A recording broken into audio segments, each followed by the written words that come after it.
방구석 IB 영어 채널 시청자분들 안녕하세요. 혹시 공포소설이나 몬스터 소설 좋아하시나요? 우리가 어릴 때 할머니나 부모님 발밑에서 들었던 으스스한 이야기들, 이런 것들을 바로 고딕 소설이라고 하는데요.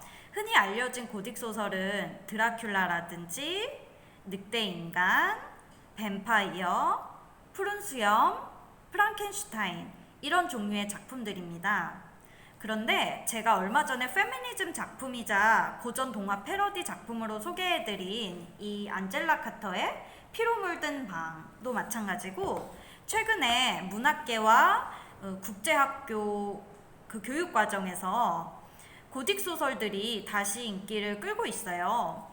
혹시 학생 여러분들은 그 이유가 뭔지 아시나요? 힌트를 드리자면 드라큘라, 프랑켄슈타인, 그리고 디스토피아 소설을 한번 연관해서 생각해 보세요. 가끔 신문에서 이런 이야기 읽은 적 있지 않나요? AI나 로봇이 발달해서 사람의 지능을 뛰어넘고 오히려 기계가 사람을 통제하게 되는 세상에 온다라는 말이요. 프랑켄슈타인이라는 고딕 소설은 어떤 괴짜 과학자가 만들어낸 그 로봇, 인조인간이 인간의 통제를 벗어나서 생기는 일에 대해서 다루고 있고, 또 그 고딕 소설의 고전이라 할 수 있는 드라큘라는 늙지 않는, 그리고 영생에 대한 염원을 담은 대표적인 고딕 소설이라고 할 수 있습니다. 이렇게 최근에 고딕 소설, 몬스터 소설이 다시 각광을 받는 이유는 생명과학의 발달과 장수, 그리고 인공지능의 발달과 연관을 지을 수가 있는데요. 과학기술이 점차 발달할수록 사람들의 늙고 싶지 않은 마음, 그리고 영생에 대한 욕망, 또한 인공지능이나 로봇, 기계, 컴퓨터의 발달이 사람들의 직업이라든지 이런 생활적인 부분을 위협할 수 있는 그런 공포들과 이런 고전 고딕 소설들은 많은 부분이 연관되어 있습니다. 그래서 최근에 국제학교라든지 IB 영어 과정에서 다시금 이런 고딕 소설이 주목을 받고 있고, 또한 이런 전통 동화 속에 특히나 몬스터류 소설에 그 여성 주인공을 착취하고 미인이나 처녀성을 그 괴물로 대표되는 남성들이 착취한 과정을 또 비판하는 그러한 목적으로도 고딕 소설은 다시 주목을 받고 있습니다. 저희 학생들도 실제 학교에서 고딕 소설을 다시 쓰거나 패러디하는, 혹은 자신이 자신만의 고딕 소설을 적어보는 그런 과제를 제출을 해주시는데요. 과거에는 병이 들거나 늙거나 죽는 것, 이런 거를 사람들이 두려워했다면 현대사회에 현대인들이 두려워하는 것은 무엇이 있을까요?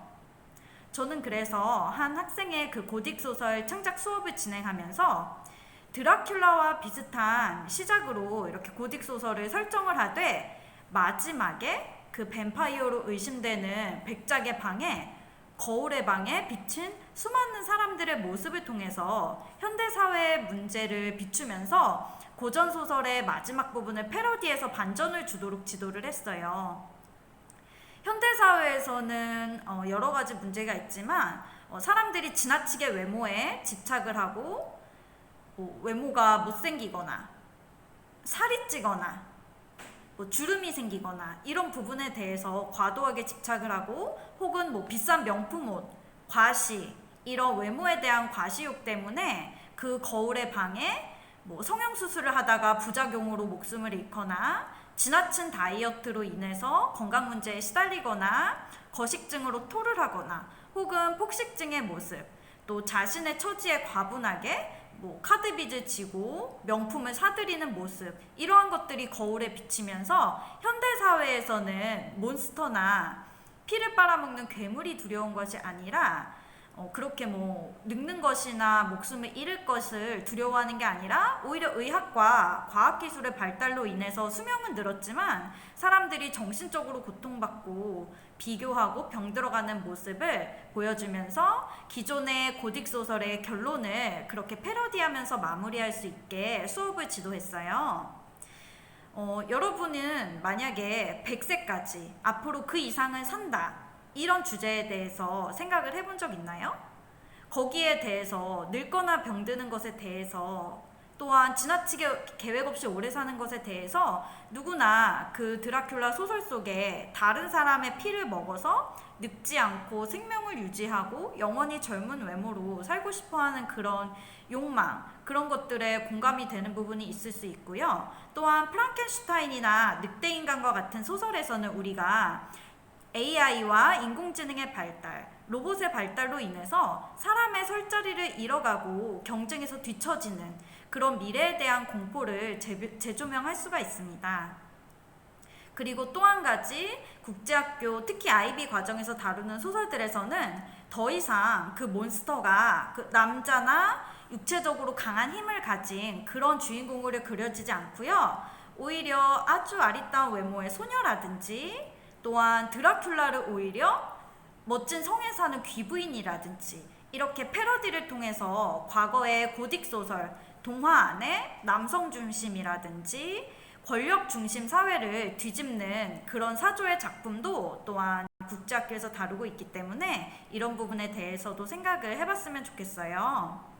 그리고 또 우리가 고딕 소설을 통해서 얻을 수 있는 장점이라 함은 아직 IB 영어 과정에 충분히 대비하지 못했고 또한 원서 독서를 어려워하는 학생들이 우리가 잘 알고 있는 공포 영화나 이 고딕 소설을 통해서 미리 IB 영어 과정에 대비할 수 있다는 점인데요.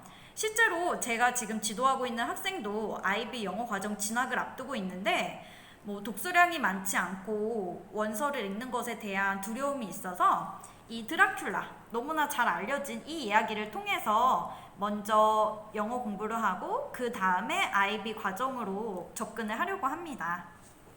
이렇게 고딕 소설에 대해서 현대사회에 갖는 의미와 몬스터류 소설, 각 소설의 주인공들, 그들이 원했던 것, 왜 그런 몬스터가 탄생을 했는지 현대사회의 문제와 관련 지어서 한번 생각을 해보세요. 그리고 기존에 그냥 괴물이나 아이들에게 겁을 주기 위한 공포영화로서의 고딕소설 주인공이 아니라 우리의 잘못된 욕망이나 두려움이나 공포 이런 것들이 만들어낸 또 다른 자아상이 아닐까라는 깊은 이해를 통해서 고딕소설의 주제를 IB 영어 에세이나 발표로 연관 지을 수 있다는 것도 기억해 두세요.